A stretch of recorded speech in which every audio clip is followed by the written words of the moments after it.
Alex Smith's comments on Sirius XM NFL Radio. The talk of Brock Purdy being the problem is absolutely nonsense. As bad as he's been in the last 3 weeks, which again, this is a guy that didn't throw an interception the first 5 weeks. Yes, he's thrown 5 in the last 3 weeks. And I know there's some of them been questionable and the concussion. There's been some goofy things.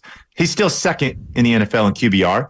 And more importantly, when you turn on the tape, this guy routinely makes ridiculous plays in the passing game. Look routine. Exactly that. Like he does it week in and week out. There are multiple pass plays every single week that you look at that are like, man, this guy's a 6-year, 7-year veteran. Like he's playing at that level.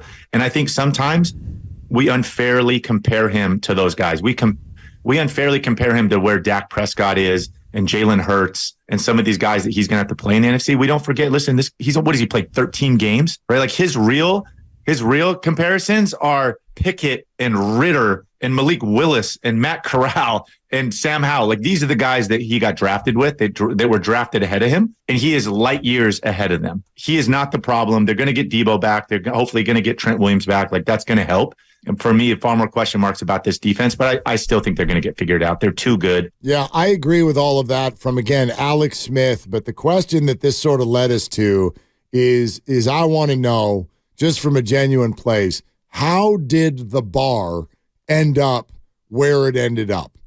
Brock Purdy is in year 2. He is the second-rated quarterback in the NFL. Were the last 3 weeks disappointing at times? Nobody's running from that. Made some mistakes in huge spots. And so I have no interest in making any excuses for that. But what I want to know is, I guess, twofold. How did the bar end up here, where apparently being the second-rated quarterback in the NFL has some people frustrated or wondering if Brock Purdy can hold on to the job? Can he do it, Dibs, with the next 9 weeks? Right. Let's see if he can hang on to the job. The second-rated QB in the NFL. How on earth did the bar end up where it is? And furthermore, even if we do want to qualify or acknowledge this thought process of, well, Shanahan gets really antsy with his QBs, please explain to me, anybody who wants to talk about Brock's job over the next 2 seasons, what's a better idea? Right. What makes sense even a little bit? Because understand, even if you go, hey, Kirk Cousins, he's going to be healthy, well, that means that not only are you getting rid of Brock, you are getting rid of Brandon Ayuk. You are probably getting rid of somebody else who you really like on your roster. You're not re-signing Chase Young. You are not bringing back Chase Young. You're making a lot of changes, I mean, my God, that's 3 or 4 players that you're basically talking about. So for Brock to have his job questioned, and I mean by next year, he would have to be so cataclysmically bad over the next 9 weeks.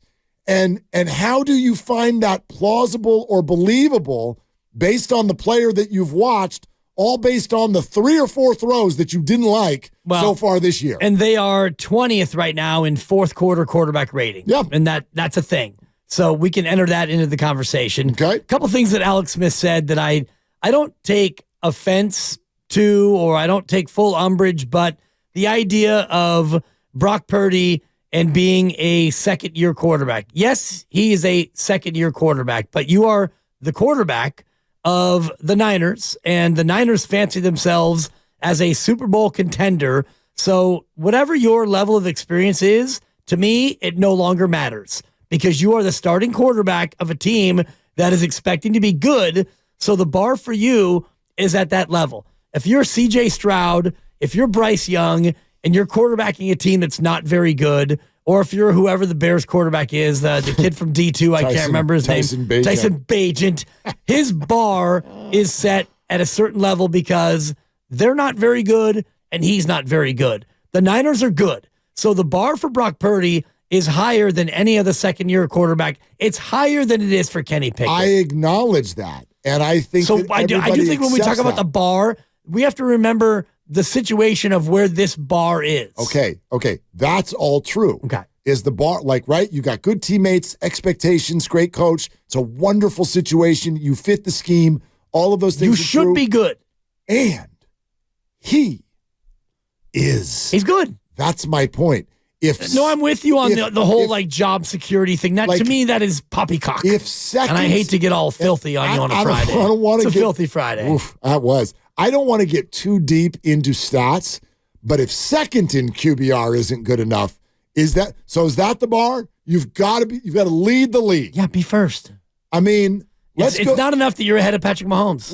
We're not. Be first. No one is here to be like Brock Purdy's not been playing well. Everyone's here to go, I didn't like those throws. Okay. All right. Do we grant that for other QBs who are in the same place? And tell you what, I won't use the word Mahomes. I won't do that because Patrick has the cachet and that everyone else wants. He's won multiple Super Bowls. So leave Patrick Mahomes out of this. Anybody see any Josh Allen throws that they didn't like this year?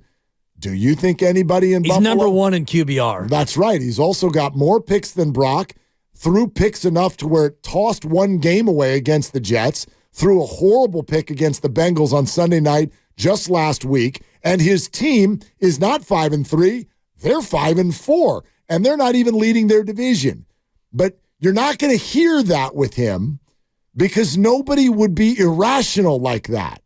No one would go, Josh Allen, who, by the way, hasn't been to a Super Bowl and has underperformed in home playoff games as recently as last year. All of these things are true, but nobody would have that irrational thought because he's Josh flipping Allen. So I just, you can have whatever point you want to make about the Niners is all good here.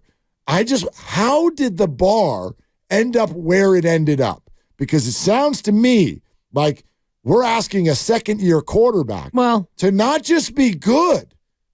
Like, it's got to be perfect. It doesn't have to be perfect. It sounds like it. Well, it depends. In this, you get into the lunatic fringe too much, I think. Do you? Yeah. Okay, maybe. I think you hear from that portion of the fan base inordinately more than the reality is. And I know that it's our business. And Sports Talk Radio, we tend to broadcast toward that portion of the audience. And I'm not saying that part of the audience doesn't need to be heard because they should be heard. And in many quarters, those are our most diehard fans. And I love you all entirely through and through. But the very notion of Brock Purdy and job status to me is a non-starter, not only because of how well he's played and how well the team has performed, but because of what his contract status is. Yep. He is an absolute dream come true. He is a guy who wins games, plays well, and makes peanuts. And to your point, if you get rid of Brock at the end of this year and you bring in free agent quarterback X and you pay him $30 million a year, well, you go from paying a quarterback $900,000 to $30 million. So there goes all that cap space you had. And there goes Brandon Ayuk. And there goes, a number of different players and this great roster that you have, all for what? So you can get a guy who's number 2 in quarterback rating and replace him with a guy who's number 7 in quarterback rating. To me, it's a non-starter. And I know we always talk about the quarterback, and this is a big game for Brock Purdy, but to me, it's a bigger game for Nick Bosa. And it's a bigger game for Steve Wilkes and Fred Warner. And it's a bigger game for a lot of guys before you get to Brock Purdy.